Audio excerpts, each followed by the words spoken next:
Good evening. Today is Thursday, July 16th, 2020 at 6:30 p.m. I now call this Fairfield City School District Board of Education regular meeting to order. Mrs. Lane, will you call the roll, please? Mr. Begley? Here. Mr. Birding? Present. Mrs. Gundram? Here. Mrs. O'Neill? Mrs. Shorter? Here. And Mrs. Shorter, will you please lead us in the Pledge of Allegiance? Yes.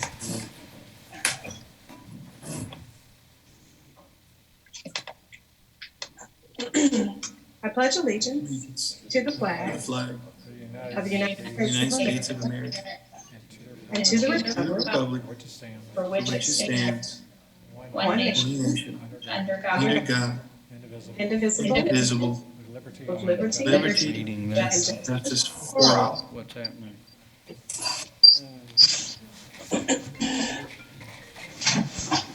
Thank you, Mrs. Shorter. Great. welcome. First item on our agenda is presentations and resolutions. Mr. Smith. Thank you, Mr. Birding. Mr. Birding, members of the board, we do have one presentation this evening, and that is our FCSD Reset and Restart Plan. Members of our leadership team will be discussing the status of the district in many different areas. Before we get started, I do just want to take a moment and thank all of the people across the district who have contributed to this plan under the leadership of those that are presenting tonight. We have received input from our administrators, teachers, and support staff. As a school district, we've worked hard to adhere to the guidelines that were provided to us on July 2nd. These are the two packets that we received on Thursday, July 2nd. Reset and Restart Planning Guide for Ohio Schools and Districts. That was from the Ohio Department of Education.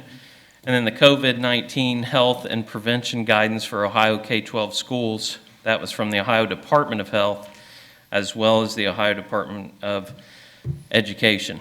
The one thing that we've shared repeatedly in our conversations with our staff members and our parents and our community members is that we are going to adhere to these guidelines as much as possible as we continue to plan for the start of the next school year.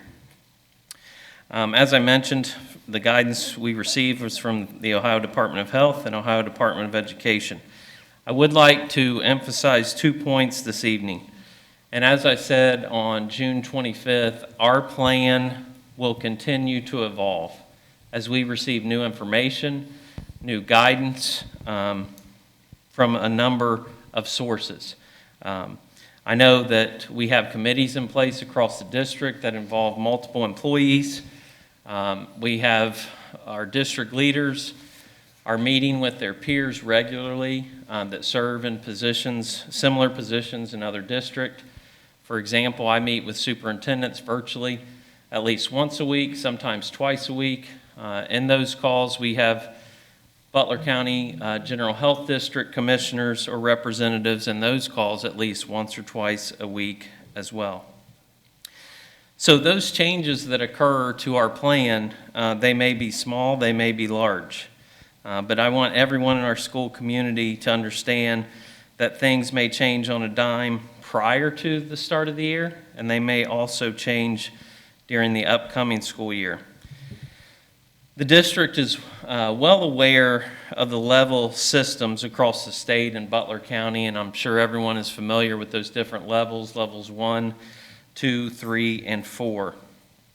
We're aware that Butler County is currently listed as a level 3 community, and until today was trending toward level 4. It was announced this afternoon around 2:30 that Butler County actually is trending in the right direction. We still are at level 3. We are still red, but we have been taken off what the governor referred to as the watch list. So if you look at the map, we are still red, but we no longer have a star on Butler County. So we will continue to communicate with our entire school community as things change, and we certainly appreciate everyone's understanding and patience. At this time, I think it's important to say that everyone in our community should be preparing for all of the possibilities as we get closer to the start of the new year. face-to-face, which is what we presented, or we made that announcement that we would like to come back to face-to-face instruction with some restrictions. We announced that on June 25th. Last week, we rolled out a more detailed plan. This evening's presentation is really an overview of that plan. There's very little new information, but there are a few bits of new information, but most of the presentation this evening will be an overview. So again, going back to being prepared for all of the possibilities, face-to-face, 100% remote learning, in which students would be learning from home, and then also a hybrid system. Some people have asked, what is a hybrid system? A typical hybrid system would be one in which a group of students comes to school 2 days a week, and another group comes to school on 2 other days that same week. That is a traditional hybrid system. Based on the fact that Butler County is a level 3, we have been spending a lot of time talking about those other options. In fact, many folks in the community were fairly certain they thought that we were going to be moved to level 4 this afternoon, so it was a pleasant surprise on our end that we were not. When we released the plan last week, the face-to-face plan, that's where we were at the time. That's where we are this evening. But I think it's important to be transparent with all of our stakeholders, our students, our staff, our parents, and our community. I want them to know that things could change in the next 3 to 4 weeks. And as a result, we may modify our plan. And we could, in theory, transition to a 100% remote learning or a hybrid system. And then again, we could still continue to be committed to face-to-face. It just all depends on where we are. As I mentioned, we will be closely monitoring what is happening in our community regarding those levels. I know that our parents and our students and our staff members want to know what the plan is. I want to know, all of us want to know what the plan is. We have one in place right now. In a perfect world, we would have little to no changes to that plan prior to the start of the year. I know how frustrating it can be when things change and you're trying to do long-term planning. That's where we live right now. So again, I want to be as transparent as possible. I want to talk a little bit about the different levels, the level 1, the level 2, the level 3, and level 4. We've had a lot of questions such as, will the district create a plan that says, for example, if Butler County is level 4, purple, could the district say we will definitely be in remote learning? If the district is level 3, which is red, could we commit to doing a hybrid system? I really love the structure there, but there's a reason that I don't want us to commit to making a statement to our families that if we are in level 3, this is what we will do. And here's one simple reason why. For example, if we are in orange and we have a few nursing homes in Butler County that have major outbreaks, Butler County could, in theory, be moved up to red.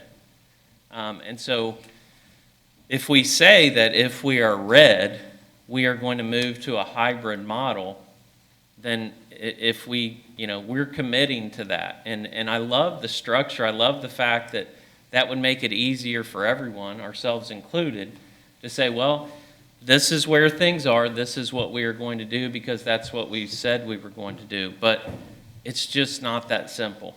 And same, if we are red and we're in hybrid, we're operating under a hybrid model, and something happens that's not directly related to our school community, but the county bumps up, then I would hate for us to, if things are going well in a hybrid model, I would hate for us to say, well, we are going to go 100% remote now because of a few incidents that happened in our county that are not directly related to our school community. So I hope that makes sense to everyone. I do also want to also mention that if in fact we do modify our plan, if we end up in a hybrid model or in a remote learning plan prior to the start of the year, something we would consider is instead of the students starting on Wednesday, August 19th, they may start on Monday, August 24th. And that would simply be to give us some time for planning and preparation for staff, because they haven't taught under a hybrid model. We did teach under a remote learning model, but we know that if we are forced to go back into the remote learning model 100%, that we would like to make some improvements. We would like to have some time to talk about that with our staff. And staff doesn't report until just a few days, I believe Monday, August 17th. So those extra 3 days would be critical for us to spend with our staff to help them get ready for whatever would be occurring on Monday, August 24th. So I'm not saying this evening that we are moving away from the face-to-face. I'm just saying we are continuing to monitor the situation. We will make, the best decision, as good a decision as possible for our entire school community. And like I said, I know that our parents, our staff members, there's a lot of uncertainty, a lot of fears, and again, we said from the beginning, we talked about choices for our kids. I think that's important to point out. But I also want to go back to one of the points that we made back on June 25th, and that was that this plan could evolve and we want to be flexible.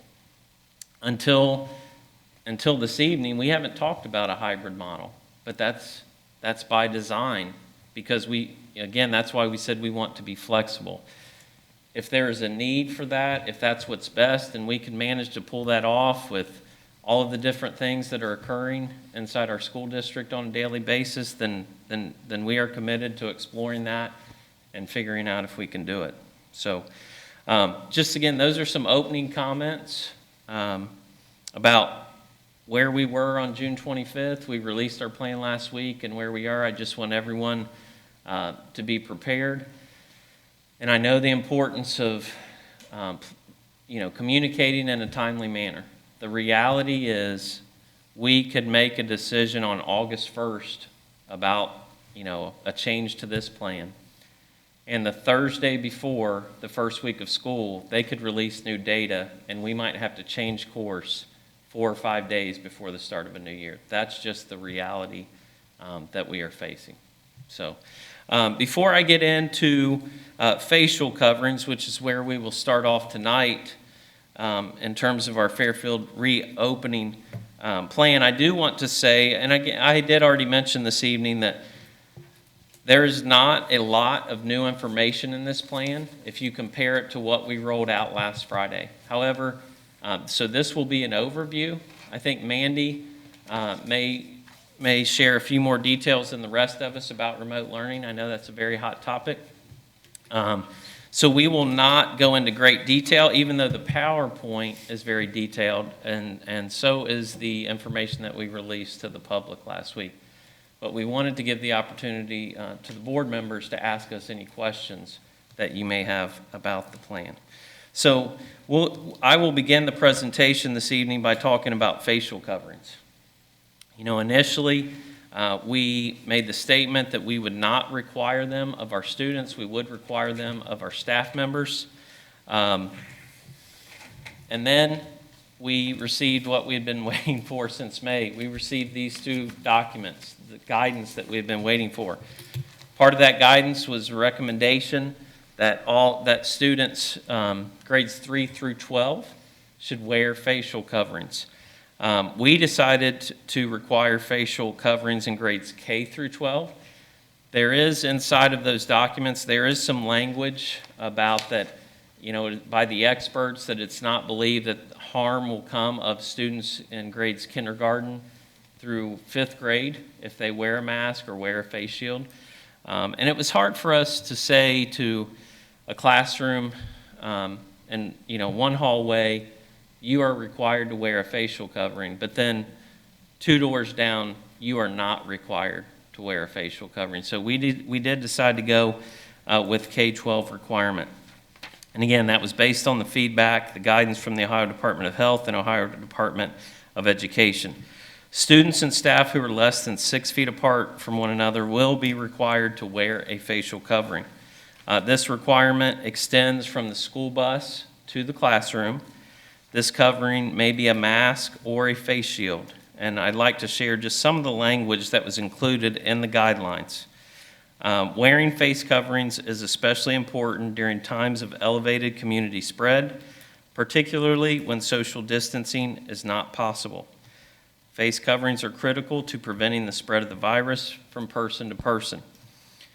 We've said all along that we will social distance as much as possible, but we know when you bring hundreds of students and staff members into a building, there is a level of risk, and there will be times when students and staff members are not 6 feet apart. Face shields that wrap around the face and extend below the chin can be considered as an alternative where cloth face coverings would hinder the learning process. Some situations where face shields would be useful include when interacting with students, such as those with disabilities where communication could be impacted, when interacting with English language learners, or when teaching a foreign language. Settings where cloth mask might present a safety hazard. An example of that would be in a science lab. For individuals who have difficulty wearing a cloth face covering. So based on those guidelines, we will require facial coverings for students in grades K-12 and all staff members. We recognize there will be extenuating circumstances. We will be as flexible as possible. I'm sure there will be families that bring doctor's notes in. We will respect those, the medical documentation received from a physician. Again, that's why, we talked about, that's why we are allowing face shields. We want to be as flexible as possible for our students and staff. Some people have asked how long that policy will be in place. Someone said, well, 3 weeks in, do you think you may change the policy? My response was, this is the guidance that we have as of right now. If the guidance changes, we certainly will take that guidance into consideration. As I said earlier, we are trying to adhere to the guidance we've received as much as possible. So that's all I have this evening in regard to opening comments and some conversation about facial coverings. This time I'll turn it over to Mrs. Aug and Mrs. Gilbert. Thank you, Mr. Smith, Mr. Birding, members of the board. Like Mr. Smith said, this is going to be kind of an overview. I'll give some additional details about the virtual learning option tonight. But going back to something that Mr. Smith said, from the time we started to plan to come back to school, we wanted to make sure our kids had options, our families had options for returning to school. So the information we released last week has some details around returning face-to-face and then the virtual learning option that we'll offer for our families. So in terms of returning face-to-face, I really don't have a lot of details. I mean, this is as close to the traditional setting as we will get, but it will look different. There will be instructional practices and things that we've done in the past that we just won't be able to do anymore. And I won't steal Mr. Crapo's thunder. He'll talk a little bit more about just some of the daily routines and things that kids are used to will have to look different in that traditional setting. A couple of things I will point out before I turn it over to Ms. Gilbert. We do have our continuity of learning plan that we revised with teachers in June that we will use in the case of a shutdown. And we took feedback from the parent survey, student survey, teacher surveys that we put out in early June in order to make modifications to this plan. So So we do have that ready to go if it's needed. And then, in this setting, if students become ill, they will continue to receive work. They have in the past. Their teacher will work with them to determine what they are able to do. So I'll turn it over to Ms. Gilbert, who will briefly talk about students on IEPs, and then I will come back with some more details on virtual learning options. Good evening. Just like we would normally do for students with IEPs or 504s, we will make sure that we are providing the specially designed instruction, the accommodations, the modifications, any related services that the student qualifies for. They will also be able to receive that in a face-to-face. There has been a dramatic change for preschool, though. They came out and said that we were only allowed to have 9 preschoolers in a classroom. We typically have up to 8 special needs and 8 what we call typically developing children that are not on IEPs. It was a really hard decision, but I decided to move forward with just special needs because we definitely need to make sure we are providing a free, appropriate public education to any child that qualifies for an IEP. And these children are very needy. They're already lagging behind in their education. So unfortunately, about a week ago, we had to send a letter to our parents that the other students would not be able to attend. Now, this executive order is set to expire October 1st, 2020. I am keeping a very close eye on this to see if they change this, and as soon as they change it, we will be welcoming back our other students as soon as humanly possible.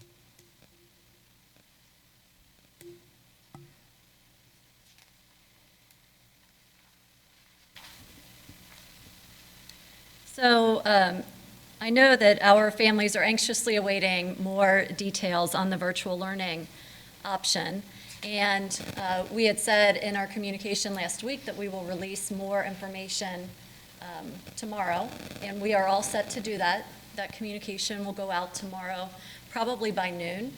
And what my team has created is really a program overview along with several FAQs, with an FAQ attached to it. And what we did in the FAQ is really try to answer any question that we could think of. So I really want to encourage parents and students to make sure that they really dig into the FAQ because I think you'll find a lot of detailed answers there. But just a quick overview of what that virtual learning option will look like. We did choose a learning management program, and it's called Schools PLP. This was, quite a process. We evaluated several different programs, and we did that in conjunction with other districts. We had help from both Hamilton County and Butler County ESC and vetting programs, and that helped lead us to our final decision to go with Schools PLP. So tomorrow in the overview, parents will be able to click on links. They'll be able to look at course guides, so they can even demo some of the courses so that they can see a little bit more about what the experience will look like. The curriculum, of course, is aligned to Ohio standards. It will support student mastery of the content as they work through these learning modules with their teacher. So one of the big reasons we ended up choosing this program is because they had so many options. So we feel like we will pretty much be able to offer the majority of Fairfield courses in the virtual option. And that was really important to us. So now, we may not be able to offer every single elective that we have, but we'll work with those students to choose a different elective that they are interested in. This option is open to all students, special education students, EL students, students in grades preschool through 12th grade are able to enroll in this option. And again, in the information released tomorrow, there'll be a link to the enrollment form, and parents can go on there. They will fill out a form for each student that they want to enroll in the program. When they are registering, parents are committing to a semester-long experience. And, I just want to take a minute just because we've had some questions about this, and we really just need some cooperation and understanding from our parents. We're not trying to be inflexible. We really want students to have a very positive experience, and so there has to be continuity. And continuity over the course of that semester will be best for the students in the program, but also for our teachers, to not have kids going back and forth. Additionally, there is a cost to this program, and obviously we're not charging tuition or anything extra for students who choose the virtual learning option. But, once they sign up and we buy them a seat, we would like for them to, see that through to the end of the semester. And at the end of the semester, they can choose to come back into in-person learning if they choose. Conversely, those kids who are in-person learning, if they want to switch to the virtual option, we will have to purchase them a seat, and we'll have to place them with a teacher. So we're just asking people to stay in the path that they choose for the first semester. If there are extreme extenuating circumstances, we'll evaluate those on a case-by-case basis, of course. So what can students expect, and what can parents expect? This experience will be quite different from the experience that they had in the spring. We expect students to log in each and every day. Attendance will be taken, and their progress in the courses will be tracked. So because this is an online program, teachers will be able to see, for example, if the student takes an assessment, did they spend 13 seconds on it, or did they spend 13 minutes on it? And so it will track, their time and effort on their work. So we're asking the students, really treat each day as a school day, that they have a comfortable working environment, that they can commit to this, and also to know that this will not be pass-fail. Students will earn grades in these courses and be assigned grades in these courses as well. In terms of, parents' support at home, we see this as being similar to a traditional school. Our younger students will need more help with their assignments, and they'll just need a greater level of support in the program, whereas older students, they will probably be able to work more independently through the program with their assigned teacher. So, that being said, I just want to encourage our families to check out the information tomorrow and to really read through the FAQ. We worked hard to try to answer every question we could think of. I'm sure there will be more, and that's totally fine. We will make updates to that document, so if we get questions that we didn't answer, we'll add those as updates. And we hope that, ultimately our families are happy with this option that we have for them. So with that, I'll turn it back over to Ms. Gilbert to talk a little bit about special education students who might choose this option. As Mrs. Ogg actually already mentioned, students on IEPs or students on 504 plans can be part of the virtual if they choose to do so. They will receive their specially designed instruction, their related services in a virtual format, and they will receive all of the IEP accommodations and modifications that was agreed upon in the most recent IEP.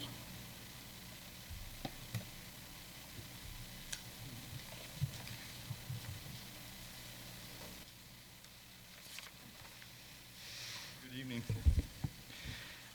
I'll be going over our plan overview for facility cleaning and disinfection. Let's see. So Gina's running the clicker. Okay. I'd like to start by saying that we started on this back in March, and we continuously have progressed, talking with different district peers, talking internal with our current people within the district, trying to get the best solutions possible. But with that being said, we're building upon best practices and routine cleaning. I'll go over routine cleaning and some of these type of cleanings here in a slide or so. Regarding special focus being placed on supplemental cleaning, we will be doing that frequently just because of the cleanliness necessary with COVID-19. Defining each type of cleaning and when is appropriate, that is definitely a point of emphasis because we will have to hit high touch areas as much as possible. Procuring materials early to ensure availability. We started this back in March. We started trying to stockpile as much material. Excuse me, my mask keeps on sliding on me here.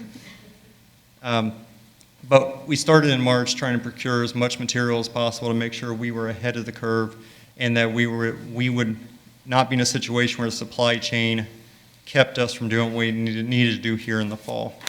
And then providing additional direction and training for custodial staff.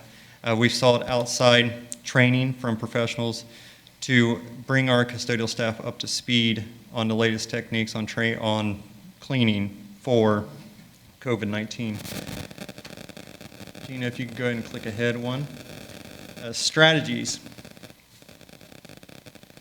Communication is going to be crucial. It's going to be communication not just at the district level, district to building, building to teacher, custodians will be in the mix on it, as well as just everyone has to work together on this to see this through. One of our strategies was to make sure we sourced hospital-grade disinfectants and specialty cleaning tools. One of the cleaning tools is on the side. That's an electrostatic sprayer, which will allow us to put electrostatic disinfectant throughout the classrooms, throughout the buildings. Providing disinfectant materials to staff throughout each building. I'll talk about real-time cleaning here in a moment. That's something that's one of the strategies for us to be able to make sure everything is as disinfected as possible. Placing hand sanitizer units in common areas as well as classrooms. We want to make hand sanitizer as available as possible. And then following recommendations from health organizations, whether that's state health departments, local health departments, other health experts. So I mentioned types of cleaning. One of the important things that we sought out to do was defining, excuse me, try to adjust this just a tad. Okay. One of the things we sought out to do was actually putting definitions in place on the type of cleaning so that way we could all speak the same language as well as make sure that we were able to cover the crucial parts of making sure we did the best we could to keep the building disinfected. So routine cleaning is what we always do. We've been doing that. We do that year in, year out. Supplemental cleaning is something that we do as needed. So for instance, during flu season, during times when there's higher amounts of virus around, so forth, COVID-19, similar to what we're talking about and going into now, we go ahead and we do extra supplemental cleaning. That's going to be a huge focus as we go into fall. It already is with the current staff that we have reporting to work. But, excuse me. So we will continue to focus on the supplemental cleaning, and as we continue, we will, excuse me, do you mind if I take this off? Does anyone mind? I think I'm 6 feet Nope. away. Thank you. That will help me out a boatload. So anyway, building on the routine cleaning, we will do supplemental cleaning as needed, high touch areas especially. We will also talk about, next slide if you would, Gina, please. Real-time cleaning. So supplemental cleaning is what we'll do to escalate the response we have for disinfecting. Real-time cleaning will take place, as it says, and what makes sense with real-time, as needed during the day. This will be those high touch points. Many of you heard it takes a village to raise a child. It will also take a village to make sure that we do our best and provide as much disinfectant as possible throughout the day.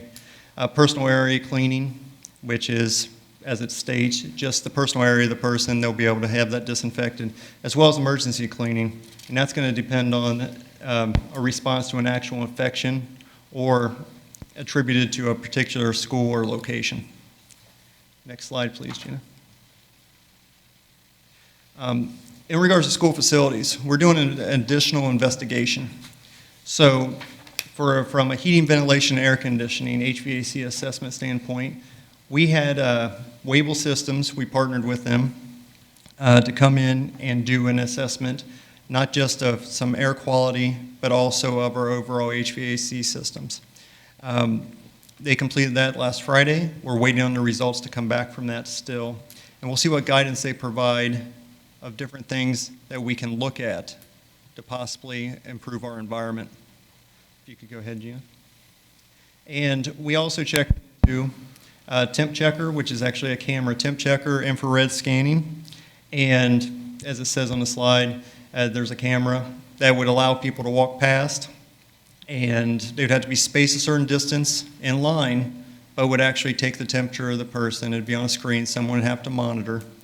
And that would be needed at each entrance.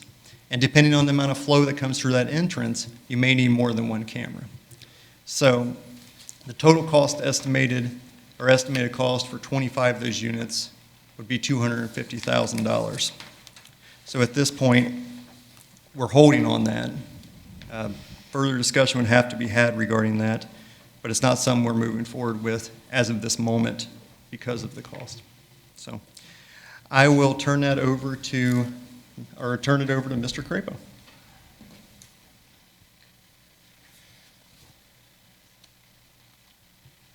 All right, thank you, and welcome. This is the first time I've met some of you guys, so I appreciate this time. And my part of this presentation is about the daily aspect, pretty much of what students go through, the teachers, the staff, of what it's going to look like in the building.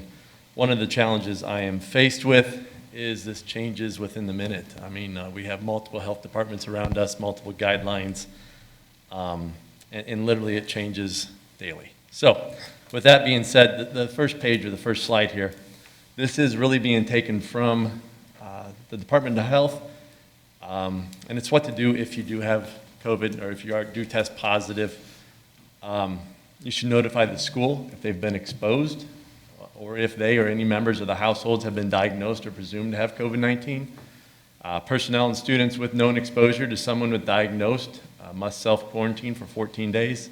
Personnel and students that travel to a location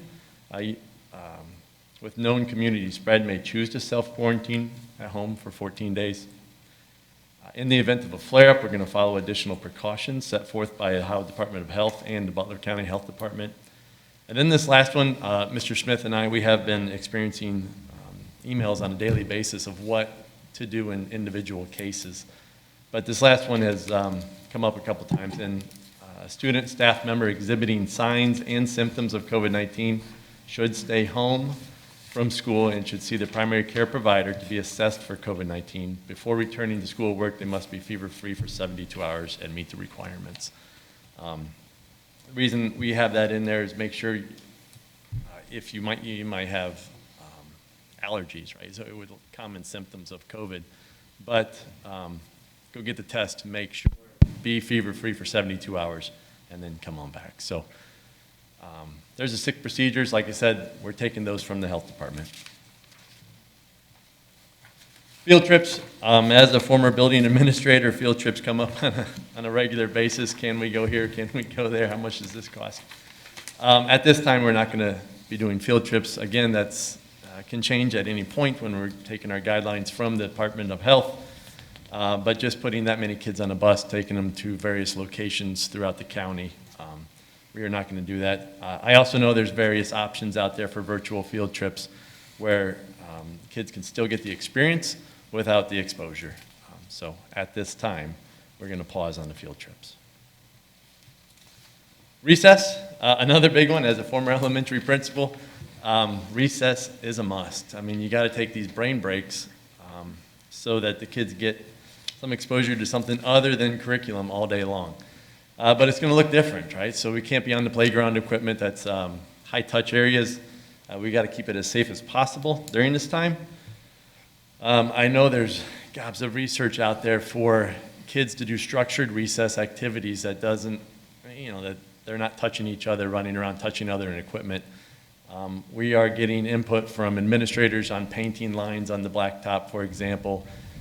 I know there are pages of activities for kids to do where it gives them the brain break that they need throughout the day, but then we can still keep them safe. So recess is a go. It's just the playground equipment that's considered high-touch areas and difficult to clean and maintain social distancing will be off limits.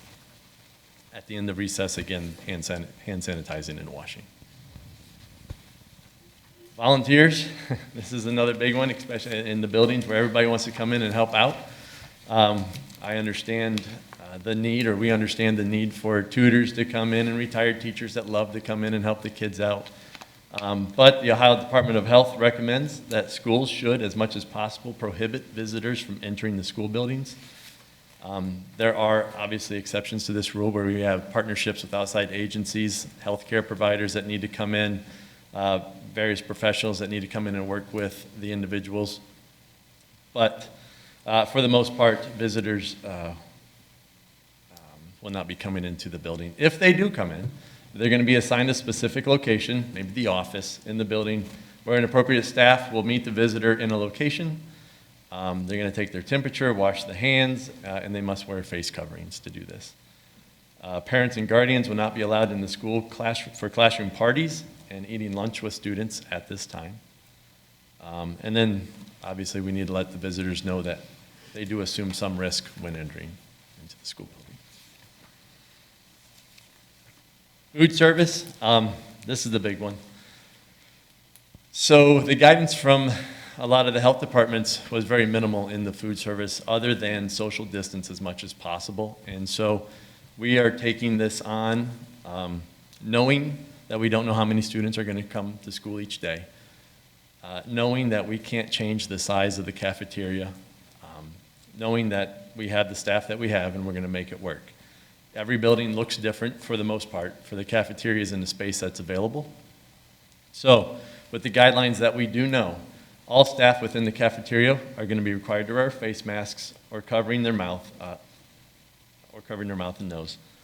Students will be required to wear masks throughout all common areas of the cafeteria, but obviously remove them when they're eating. Students will go through the line as usual with proper social distancing marked by stickers on the flooring. Students and staff will be required to wash and sanitize their hands prior to eating or entering the cafeteria. All food items will need to be served by food service staff unless they're individually packaged. Gina, next slide. Plexiglass barriers will be utilized at the cashier stations. Cash handling is highly discouraged.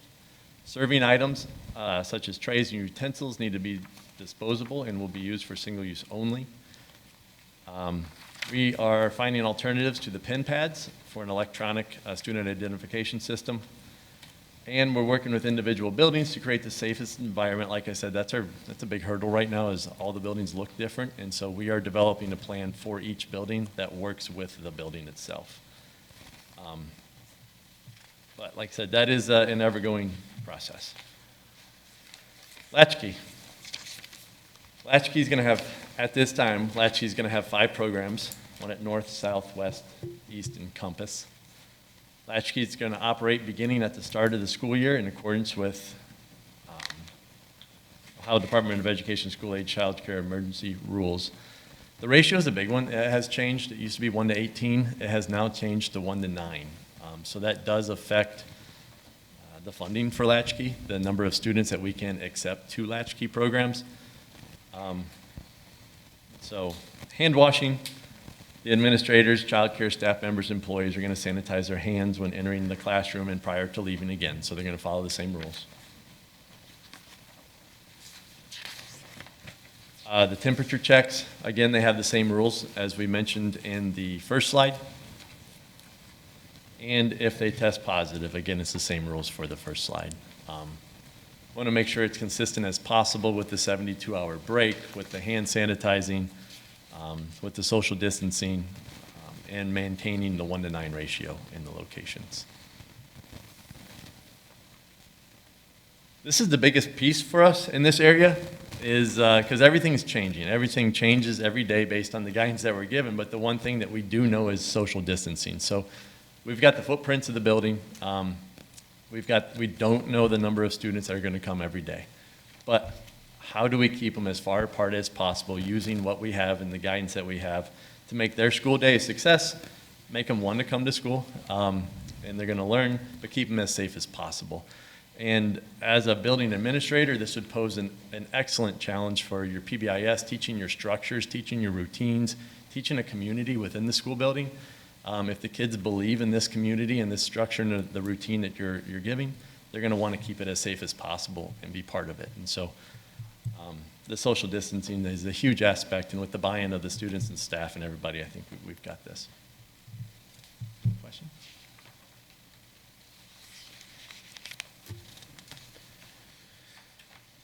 I'd like to talk a little bit about our partnership with Primary Health Solutions, and we've partnered with them on a number of occasions in the past, and as you can see this slide, we are going to partner with them to provide free COVID-19 testing for all staff and students.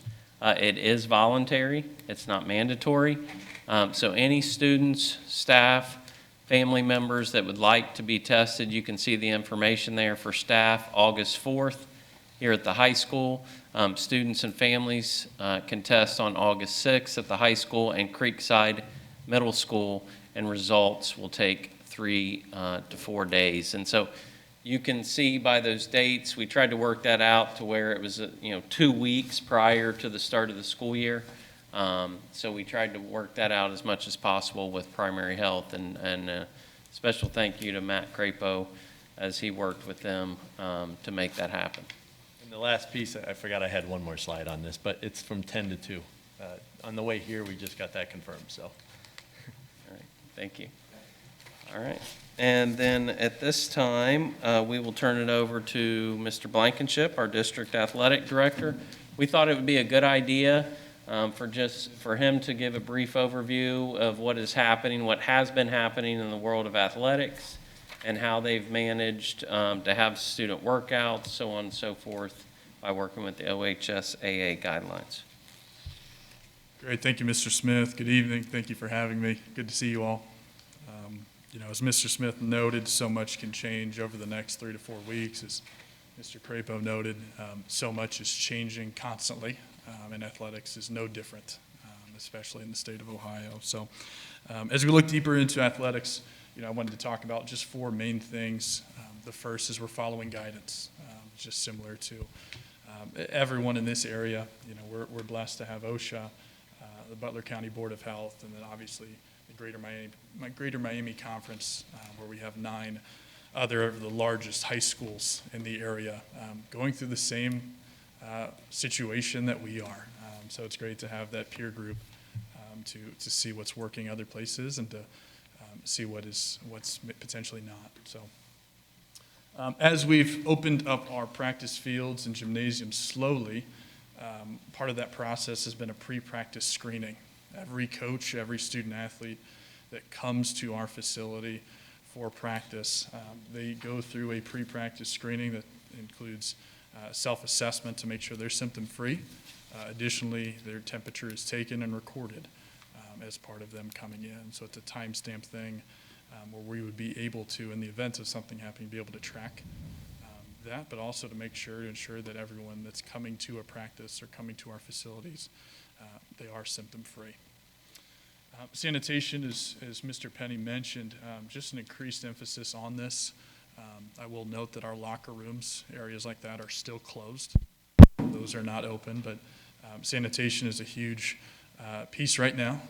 Every piece of equipment that's used in our weight room or used on the field or in the gymnasium is sanitized after use. Groups of students that are coming in, we're keeping that equipment separate to make sure that each group has a separate piece of equipment that they're using each time. Finally, social distancing and precautions. Mr. Crapo mentioned that, but social distancing, obviously a huge piece of this. The use of PPE and that last part, the other precautions that we're taking with athletics are don't look any further than our fall sports. So many sports could not be any more different from each other, and making sure that we have safety precautions that go across the board, but also making sure our precautions, our guidelines are realistic for the sport that's being played. As Mr. Crapo mentioned, our advantages with athletics is our coaches, our student athletes, our families so desperately want to see a season happen in the fall. So they're buying into the safety precautions. They're buying into all of the things that have been tossed their way. So it's been a great start since we've started bringing student athletes back. As Mr. Smith mentioned, as many mentioned, this is a fluid situation. We're working tirelessly in the athletic office just to make sure we're ready for every possibility that's out there, from our student athletes to our parents to potential spectators in the fall, making sure that we're planning out every possibility that could happen and making sure that we're ready for that. At this time, we'd be happy to answer any questions that any of the board members have regarding the information that we've shared tonight. Any questions from any board members or any of our presenters? I do have some questions. Mr. Crapo, first of all, I feel like I need to smile at you because I haven't actually gotten to see you with a full face. So thank you. It's good to see you without that mask on. I do have some questions as far as, and I don't know necessarily if this is a question for you, but so families have until the end of Monday, July 27th to complete the enrollment process. So if you don't complete the enrollment process, and I don't know who this question is for, but so if you don't complete that. Mrs. Ogg. So if a parent does nothing, then their child is coming to school traditionally. Is that correct? Yes, that is correct. Okay. And they have until July 27th. Correct, until midnight on July 27th. Okay. To complete the process. Okay. And then my other question was, and this is a fun question. So I know we talked a little bit about field trips, that field trips are kind of not happening at the moment. So is that a football game? Is that any extracurricular activity? Is a field trip just during the school day? What constitutes a field trip? I will take that, and anyone else can feel free to chime in. So I think at this time, what we're talking about are field trips during the school day. Okay. So if we are moving forward with extracurricular activities, and we have, the volleyball team has a game scheduled. Yep. And it's when those games are being played and permitted to be played by the OHSAA, then Yep. those students will be able to take the bus to. Okay, so that doesn't really Yep. count as a field trip? Correct. Okay. That might have been my last question. I think that's it. But it's good I'm happy to be here with you. Okay, that's it. Anybody else have questions? Yes, I've got some questions. Mrs. Shorter? Yes, thank you. I have some questions. With the virtual learning environment, one of the questions that I've gotten pretty often from parents is how does that impact kids that are taking AP courses?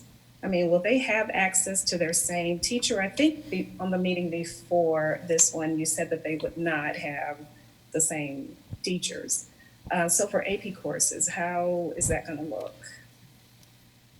So I wish I could give you a very specific, definitive answer tonight. The program that we selected, they do offer AP courses. So kind of depending on what the enrollment looks like will really determine the staffing and if that will be, the Fairfield AP biology teacher, which we would prefer, or if we would have to use the program's AP biology teacher. We just don't know yet what that's going to look like. Okay. One of the things that I that I was thinking of, and I know your program that you're purchasing is, I wrote the name down somewhere. Is it a matter of privacy issues as to why we couldn't set up sort of like a Zoom environment. So as the teacher is teaching class and she's got some of her students in class, for those kids that are in the virtual environment, if they could just Zoom in to listen to the lecture. I know that there's probably privacy issues with that, but as far as how a virtual environment could look, did we consider that? What are the negatives about that? And I mean, is it a possibility? Because it seems to me that you would be getting more of you would basically be able to have parents and students more connected. I mean, they would actually have the benefit of the lecture from the teachers that they had already been assigned. I'm just wondering if that was at all considered or a possibility. What are the negatives? I'm guessing privacy. I think privacy, cost, I don't know what it would look like to try to make that happen in individual classrooms every single day. And then I think there are some just issues too, just maybe staff concerns about having a camera rolling in their classroom, all day, every day. I don't know that would be the best option. I'd like to just add something, Belina. You talked about the way you asked if just the way it sounded, because you talked about with the teacher that they had. So, if we, for example, were in a hybrid model at the beginning of the school year. Further schedule. Yeah, so if they've already been into that person's classroom and then we end up on that hybrid model, or we end up 100% remote learning, that kind of situation is much more likely to happen because they've already been assigned to that Fairfield teacher.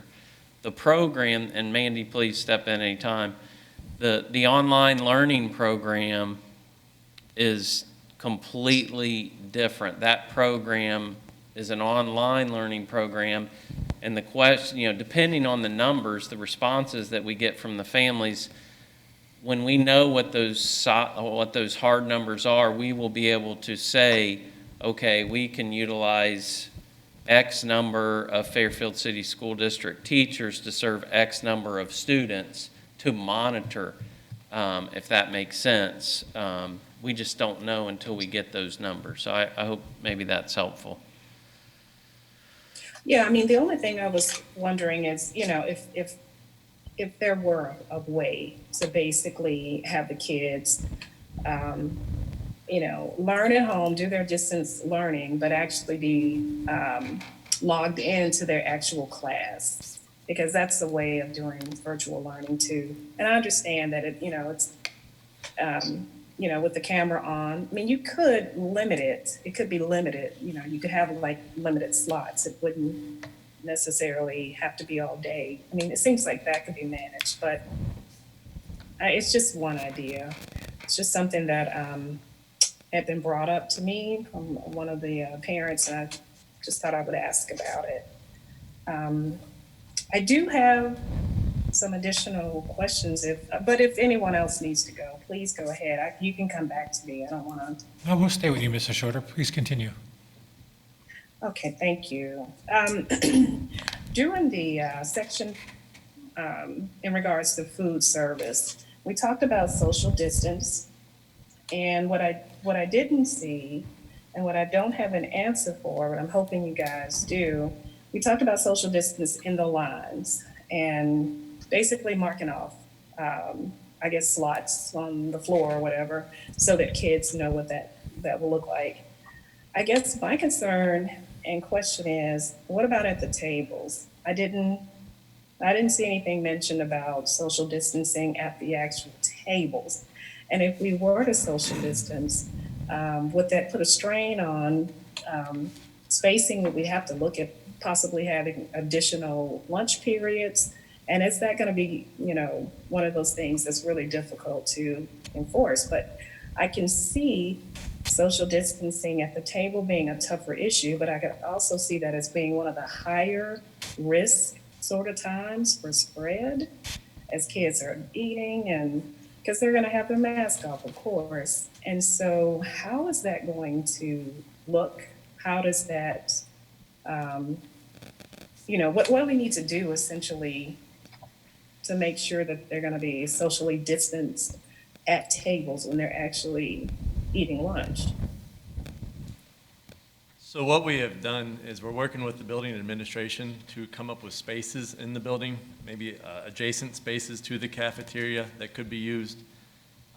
Bell schedules are being adjusted at some buildings to make sure there's 60, 80, whatever number of kids to try to get as close to 50% capacity as possible.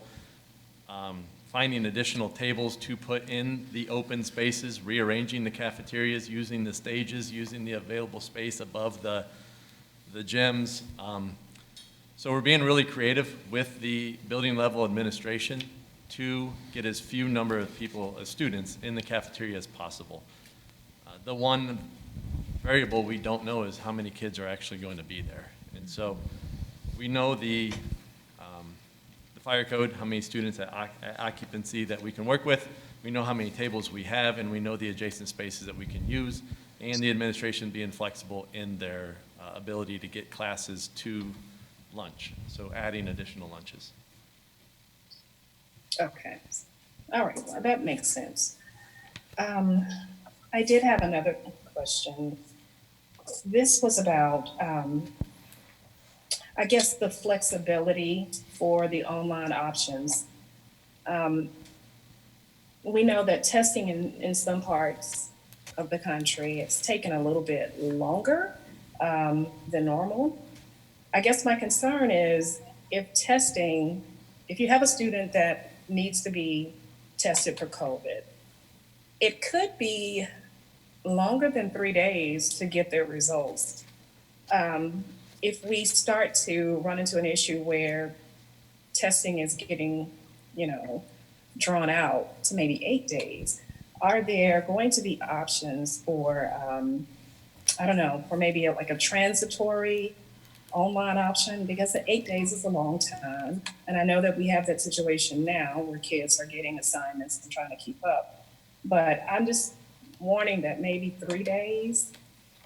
3 days might be on the optimistic side, particularly when schools start back up and all of these labs are really starting to get slammed with testing. It may be longer than that. Is there any concern about that or thoughts about that? I can speak to that, and Mandy, you can chime in if you'd like. So, even prior to COVID-19, even in a normal school year, we typically, it's not uncommon to have students that become ill, and they may miss school for 5 days, sometimes 8 days. I mean, honestly, sometimes 3 weeks or so. I mean, it just depends. We serve a lot of students, and things happen. So traditionally, we've always worked with those students and their families, and I don't see that changing, especially in light of the situation that we find ourselves in. I mean, as we talk about being flexible with their plan, we are going to be as flexible as possible with our students and our families in this kind of situation. So, I mean, our staff members do a great job when someone becomes ill, and I just know from experience there are a lot of emails back and forth between parents and guidance counselors and teachers, just kind of working out those details when a student becomes ill or isn't able to come to school for an extended period of time. Okay. And I would just echo Also, that when we met with the teachers in June, and we had our elementary and secondary committees to look at our continuity of learning plan, that was one of the issues that got brought up, that, if a student would have to quarantine, we're looking at probably 2 weeks of school that they would be out. Did we need to change any of our current practices in order to accommodate that student's need? And the teachers there said, no. I mean, we do this every year. We'll have students who are out for 3 days, 5 days, a student who might have surgery and they might be out for 2 or 3 weeks. And so they felt like they would be able to continue to provide instruction to that student who might be out for a longer period of time. Okay. All right. Thank you. All right. Just one more question, if you don't mind.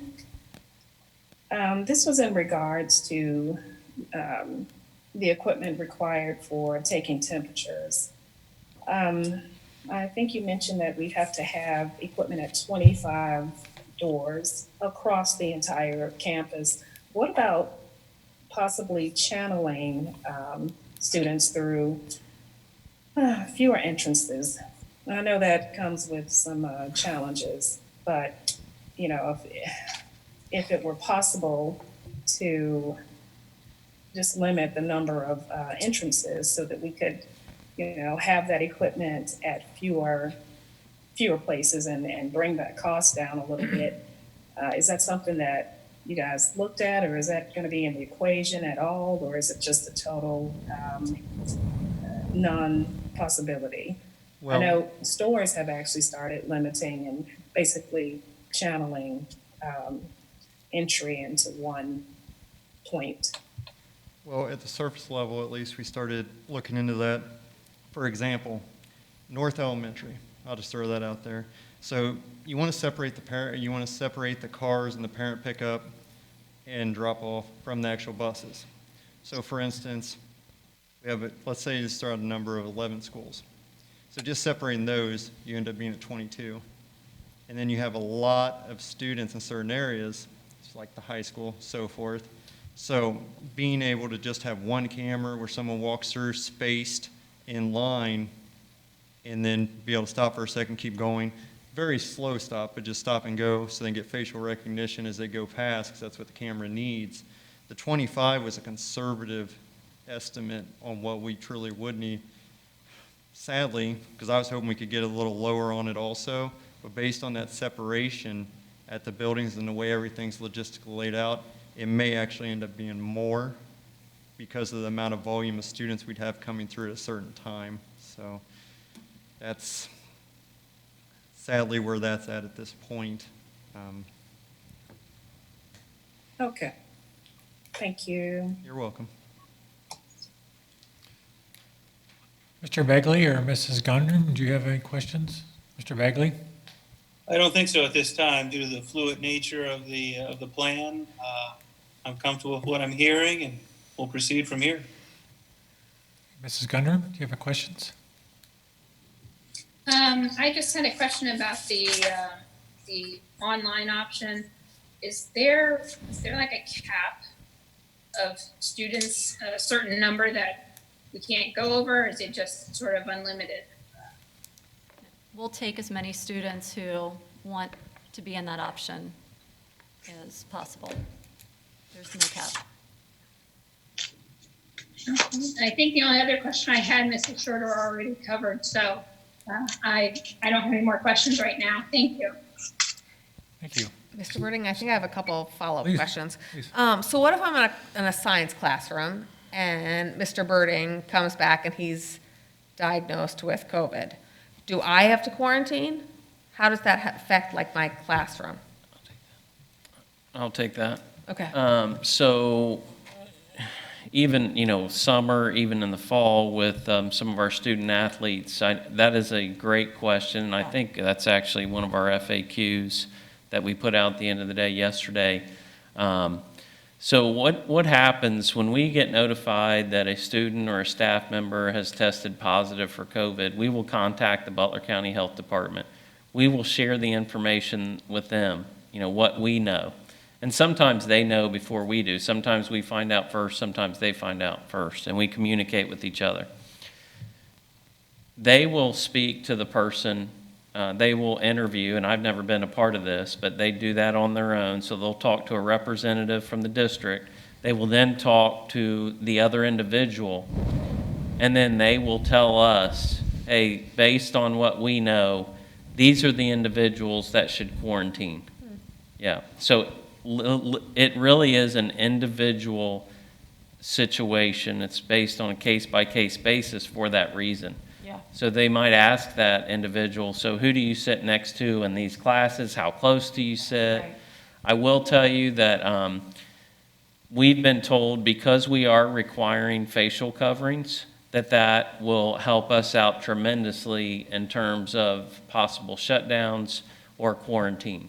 It doesn't mean that it will not happen, but we increase our chances of, not having a shutdown or having a large number of people go into quarantine because we are requiring facial coverings. Thank you. And then my second question is like kind of moving from the kid mindset to the teacher mindset. So I know parents have till July 27th to say whether my kid is going online. So I assume that's teachers. Do teachers know if they're in the classroom or online, or when does that happen? When do they know where they're teaching? So, no, we'll know more after the students enroll. Okay. So we really need those numbers, which is one of the reasons we have to close Yeah. enrollment on the 27th so that we can start to make staffing plans, because really all of that is dependent upon What the number of kids say. students who sign up. Yeah. If we have, 500 third graders sign up and only, Right. 5 10th graders, I mean, we'll Right. make those decisions once we see that. Okay, that makes sense. I just, wanted to ask that. Okay, that's it. Okay, anybody else? Yep, Mr. one more Shorter. question, Sure.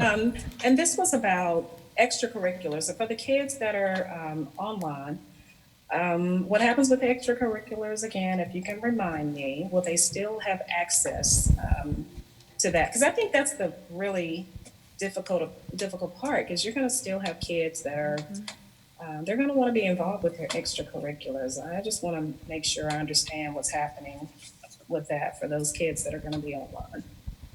If you can go over that one more time. Sure. So the students who choose the virtual learning option can still participate in extracurricular activities. But as we spell out in the FAQ, they cannot participate in co-curricular activities. So if the extracurricular requires a course during the day or requires them to attend class during the day, they could not do that, but they can still choose to be a part of the extracurriculars, the true extracurriculars. Okay. Thank you. Anybody else? The only question that I had that wasn't already covered is, I'm assuming students will still be allowed to pack their lunch and bring it in, is that correct? Yes. So that might also maybe help with the spacing in the cafeteria. I don't know if they're like allowed, we can funnel them into a different part of the building so because they don't have to go to the lunch line. I don't know if that's been considered or not. Somebody brought that up to me. I don't know if you could answer that, Mr. Crapo. So yes, the students will be able to pack their lunch, and ideally what would work, the lunch line would then be smaller, right? So Yeah. then you got less people lining down the hallways to get through to get their food, and then spaced at a table, and then the seating at the table will be continuous. So you sit at the same table or next to the same people on a daily basis in case you ever had a social trace. So even if you're packing one day but mine the next, you're still in the same seat? Yeah. Okay, so that really doesn't help. Okay, great, thank you very much. Yeah. And I'm assuming, like, marching band is co-curricular, is that correct, or is that an extra, truly Marching extracurricular? band is extracurricular. Okay, There are some of our show choirs that would be co-curricular. Okay. So, okay, and so as far as our marching band, I guess my band camp is coming up soon, I think, right? So Yes. that's still going on, but as long as a student is enrolled in Fairfield schools, whether it's online or they can participate in those. Okay, that's great. Well, I just want to thank all of our presenters tonight for this great presentation. It was very helpful for the board, and I'm sure very helpful for the parents online that are watching and learning. And I'm interested to go to our website and look at the FAQs, because that would help me then answer questions as well. So thank you all very much. Anybody else you have? Do you know when the FAQs will be posted? tomorrow. Tomorrow, by okay. noon. Okay. So that FAQ is specific to remote learning, Okay. correct? Correct. And then Gina actually we posted an FAQ yesterday of the questions that we have been receiving since our last presentation and since the rollout. Okay. So she posted that late yesterday afternoon, so that's already up there. Great. Awesome. Well, again, thank you all very much for presenting tonight. I know a lot of work went into that, and I know, like Mr. Smith said, that this may all change tomorrow. And we're just going to have to deal with that because that's the world we live in right now. Even though a lot of planning went into this, the uncertainty of what's going on with the pandemic, it may all be changing as we speak. So thank you for being flexible. Thank you for adjusting your schedules to benefit our students and our families. And again, if things change, we know that you'll step up and make things right. So thank you very much. Thank you.